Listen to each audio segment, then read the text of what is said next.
Everybody plays games. Let's not act like that's not real. When a dirty old man comes at you, do you think that little white girl, the 25 grand a cheap girl, meant half of the stuff that she was saying to Shannon Sharp? Of course not. All of this shows that Sean Combs is a terrible guy, but it doesn't amount to RICO. I am one of the people who argues in debates that a lot of this shows RICO. And, Kid Cudi seemed to have a lot of stories that matched up with the predicate acts to RICO. Did you agree or disagree? I'm here to stand in solidarity with all of the survivors of Diddy and for the agenda for cruelty-free artistry to be something real. There's too much pain. There's been too many victims. There's too many survivors. Do we think he did it? Heck yes, we think he did it. But I don't know if that's enough to prove arson as one of those crimes that they've alleged was part of his RICO criminal enterprise. Just when it seemed the storm around Diddy couldn't get any wilder, Jaguar Wright has reportedly shaken the case to its core, sources claim. Wright didn't just show up, she dropped off never-before-seen tapes with prosecutors of footage allegedly ties Diddy to Bryce Gray when he was just 17, shifting the case from high-profile to deeply disturbing what was initially framed as another celebrity trial involving coercion has now exploded into something far darker. The real drama unfolded not in the courtroom, but on the steps outside, where Jaguar Wright, a survivor artist and outspoken truth teller, arrived with purpose. Witnesses say she boldly claimed to be a first-hand witness, delivering a bombshell that allegedly sent Diddy into panic mode. If true, this could mark a turning point in the case and the industry. The only person there speaking for the victims, except for the prosecution. I was the only one there to stand in solidarity, other than the prosecution. Looking around at all the YouTubers, interloping, begging, waiting in line to get into the court so that they could gossip, or should I say, misinform the public of what's real. Thank God for court transcripts, because I can honestly say that there would be 80 million remixes if it wasn't for that. I had to be there. And not just that, I was there as a reporter myself, as a journalist myself. I needed to be there to document that first day. It's one of the most important parts of my journey for cruelty free. But I wanted to be there and make prayer before everybody got there. And just reach out to the prosecutor as they came up and let them know. You have platforms that are backing you. We're praying for your success. And that moment with her was awesome. I prayed for her. I prayed for her safety. She told me that she does the same for me. And I asked her the most important question there was to ask: are you ready? She looked me in my face. To Jaguar Wright, the revelations coming to light are far from surprising. She's long spoken about these truths, and in her latest commentary, she makes it clear she's been sounding the alarm for years. As the case unfolds, Jaguar addresses the defense strategies being floated, including claims of addiction and jealous rage, offering her raw and unfiltered perspective. She also draws sharp comparisons to the R. Kelly case, questioning why the public and legal system seem to overlook striking similarities in testimony and patterns of abuse. For Jaguar, the shock many are expressing feels misplaced. These are cycles she's identified long ago. Now she's urging the world to finally connect the dots. That's the thing.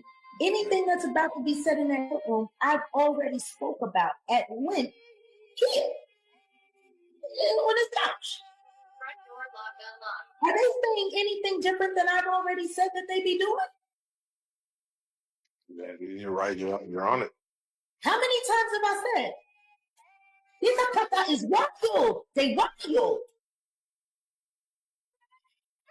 And everybody knew about it. I could have sworn to God I said that 1,000,000 times. Everyone knew. Everyone. So no, I'm not surprised at anything he had to say. I'm not surprised at anything that Cassie is saying right now. What I do find interesting is that everyone is acting so surprised. What will I say about what he said? I think he's telling the absolute truth. Like when the opening statements in the defendant's case start as, well, my client has drug addiction and he suffers from jealous primal rage. I mean, yeah, he did these things, but it really wasn't that bad. Everybody loved him, and they wanted to be loved by him in the manner in which he likes loving people. What did I say about R. Kelly? Do y'all remember that? The first time we did the blue couch, after the chair, when it went from the light wall to the couch with a light on it. I'm just saying. Yeah. Love and year. Love and year. Yeah. How is this any different? Is nobody realizing that a lot of the testimony that we're hearing against the diddler right now, very similar to the things that people were saying about R. Kelly? Yes. Why is nobody paying attention to that? Why does Jaguar Wright didn't just call out the usual suspects. She threw a curveball that caught everyone off guard. Ryan Leslie, if his name doesn't immediately ring a bell, remember he's the Ivy League educated producer who had the industry in on dropping hits and redefining the game. But according to Jaguar, there's a darker side to his legacy. She claims Ryan Leslie was the one who introduced Cassie to Diddy let that settle for a second Jaguar. Flat out said, y'all act like this man didn't know exactly what he was doing, like he didn't hand Cassie over on a silver platter. She alleges it wasn't just a musical collaboration. It was a calculated handoff, a setup that ultimately fed Cassie into what she describes as a lion's den. And the most chilling part, Jaguar points out, that Ryan Leslie has remained completely silent since the lawsuit surfaced. No denial, no statement, just total radio silence. And in Jaguar's world, silence speaks volumes. She can hold back, declaring, you don't get to wash your hands like Pontius Pilate and pretend you didn't light the match that burned the whole house down. Her words are clear. Silence isn't innocence, it's complicity. telling people not to care about her baby? He said Mary Magdalene was a whore. And he compared her like, and y'all better not be affected by that baby bump. Whores have babies too. Who says that? Wow. Talking about he knows where her family is from because he's from New London, Connecticut. And everyone wants to keep barreling down on Ryan Leslie. It's funny. I talked about the whole Ryan Leslie connection. Ryan loved Cassie, bragged about her. Cassie just testified. She has tattoos on her body from Ryan Leslie. But nobody ever talks about how that relationship ended and how her relationship with Diddy began. You know, Ryan was blowing up. And after him and Cassie separated,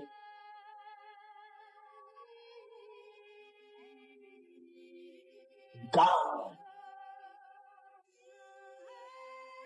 I wonder why. If Diddy has ran around and threatened every other man that was interested in Cassie while he was busy her, neglecting her, confusing her,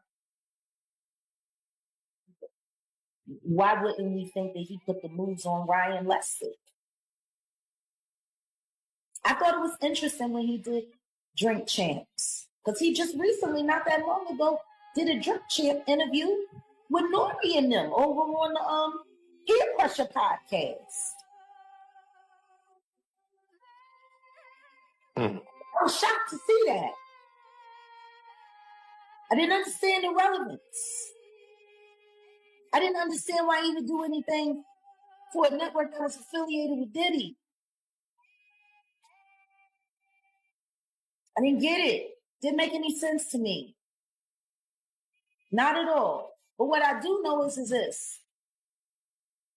Diddy has a history of bullying women into relationships with him and bullying men away from the women that he desired. Jaguar Wright isn't holding back. She's naming names most wouldn't dare whisper: Jay-Z, Beyonce, Mary J. Blige, Rick Ross, Jennifer Lopez, 50 Cent. She even labeled Mary J. a procurer. And uppithies aren't just hot takes, they're spiritual indictments. And just when critics called her delusional, here comes Kid Cudi testifying in court that his house was broken into and his car was set on fire. Sound like a mafia movie. You're not alone. Suddenly, Jaguar's so-called wild claims about elite niches, rituals, handlers, and organized exploitation don't seem so far-fetched. Remember, when she warned us on camera about the hidden world behind the music industry, the whispers of dark rituals, hidden handlers, and celebrities protected by layers of silence and influence. Now we got federal raids uncovering ghost guns, baby oil, and obscure herbs like astragalus, whatever they were intended for, and with Cody's testimony dragging arson and intimidation into the courtroom. It feels like Jaguar's words are manifesting in real time. So now the question is, was Jaguar ever really crazy, or was she the only one willing to say out loud what everyone else knew but feared to speak? Escort, who testified to creating, quote, scenes with Cassie under the direction of Sean Combs, and then Diddy's former assistant, who testified to seeing Combs' another girlfriend. Which one of these three men do you think potentially had the most impact? I actually think it's Kid Cudi, and that's because the things that he is testifying to brings us outside of the realm of domestic violence and these kind of crimes that we've been hearing a lot about. Remember, in a racketeering case, they have to show a criminal enterprise and these ongoing criminal predicate acts that we refer to them as. Something like arson, something like that car bombing that Kid Cudi testified to, the break-in, residential burglary, all of those things start to paint the picture that this is far more than just a incredibly jealous or a man, that this is someone who is willing to extend beyond that and commit crimes. And that, I think, is really moving the needle as far as the racketeering charges go. All of this kind of fits into that overall scheme of a criminal enterprise. But I think when the government starts to extend beyond the freak-offs and beyond they start to paint a fuller picture for the jury of just... Jaguar Wright has been relentless in her crusade, especially when it comes to her allegations involving Diddy and Bryce Shear Long. Before Diddy's recent flood of legal troubles, Jaguar was reportedly speaking out about what she claims happened to Shearer's stance, has remained one of fierce resolve with sources saying she was determined to make sure the world knew the truth. As Diddy faces growing legal heat, Jaguar reportedly vowed that he wouldn't go down quietly, at least not without the public. Knowing what he did to that poor boy, for those unfamiliar with Bryce Shear, he was a young man full of potential, talented, charismatic, and holding a prominent role on a major TV show. According to Jaguar, he had all the makings of Hollywood's next breakout star. But something derailed that promised his career, took a sharp, tragic turn and a heartbreaking twist. There are now reports of Shear being seen on Twitter allegedly selling himself on OnlyFans for mere scraps, a devastating fall from the heights. He once seemed destined to reach. Jaguar's accusations paint a grim picture, one that challenges the glamorized image of the industry and those who pull the strings behind the scenes. And don't nobody ever figure he needs to be subpoenaed for any of it. If we go back and we think about things that he said before Cassie filed the lawsuit, right before Cassie filed the lawsuit, he was talking about how Diddy used to send videos of Cassie getting partied on, getting freaked off on. And he said he called me and he said, hey, have you seen this? I thought this was your girl. I thought you loved it. Oh, yeah, she loves it. She loves it. Whoopty, whoopty, woo. Yada, yada, yada. That was evidence of a freak-off that he had footage of. Why was that not subpoenaed? And if he knows so much, why isn't he a material witness? I don't get it. Everybody's so interested in hauling me off the court to force me on the stand to do this and to do that. But this man is sitting over here, he's been dry snitching for almost 2 years straight. And he's not a witness? Why not? If you have knowledge that the Jigga Man helped the diddler boom boom Kid Cudi's car because he didn't want his property messed with, which was Cassie. Why ain't nobody asking him to come testify about it? Why is he not being called in? Like all of this, ooh, I'm going to sit on Instagram and I'm going to just shoot a shot and I'm going to do this and then I'm going to sit back and watch. And yet, please. This is serious. People have been hurt. People have been destroyed. Now you just want to be the lineup king, Curtis, huh? How about we line you up everything you did with Soulja Boy? Who is that? Being used as a dog whistle against DDG. For any young aspiring talent, it should have been a dream come true. But according to Jaguar Wright, what unfolded was a twisted betrayal of mentorship. She chillingly alleged that they freaked off with him the whole time, leaving him hollow and broke in the industry.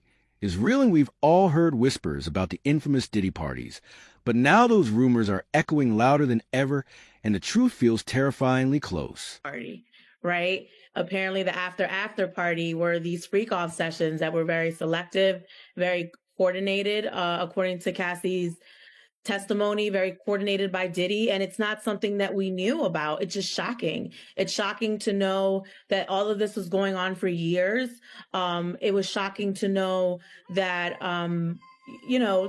people were witnessing certain parts of but they weren't privy to the nature of this. And, this wasn't like an everyday couple. Diddy has been in the spotlight for that whole time. And the fact that we knew nothing about these counts that he was orchestrating, it's just... Jaguar Wright saved one of her boldest shots for 50 Cent.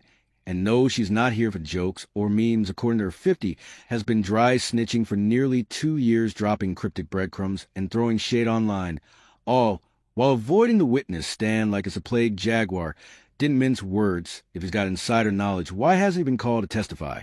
And if he hasn't, why not you can't stir the pot and then dodge the kitchen when the heat turns up? The stakes are too high. The streets are watching, and so is Jaguar, armed with what she calls divine smoke for every player involved, because in her view, this goes far beyond Diddy. For Cassie to take the stand, and mind you, there's no cameras in court. For Cassie going up there pregnant, almost due, for the optics of that, how do you feel? Just, you personally, the optics of hearing about freak-offs, hearing about these things that happened, years ago, and seeing her there, because her husband is there too, and I believe he stormed off as well because she has children and now she's pregnant. The optic of seeing her up there, being treated like a worker. Yeah. Being disrespected. All of the things, God bless Alex Fine. God bless Mr. Fine. Nobody has really thought about what this must be like for him. The second that him and Cassie pulled up in New York, they already had YouTubers, like ex-bad boy cheerleaders, who still bragging about being loyal to the dip, calling her a whore, telling people not to care about her baby. He said Mary Magdalene was a whore, and he compared her like, and y'all better not be affected by that baby bump. Whores have babies too. Who says that? Wow. Talking about he knows where her family is from because he's from New London, Connecticut. And everyone wants to keep barreling down on Ryan Leslie. It's funny. I've talked about the whole Ryan Leslie connection. Ryan loved Cassie, bragged about her. Cassie just testified. She has tattoos on her body from Ryan Leslie. But nobody ever talks about how that relationship ended and how her relationship with Diddy began. Ryan was blowing up.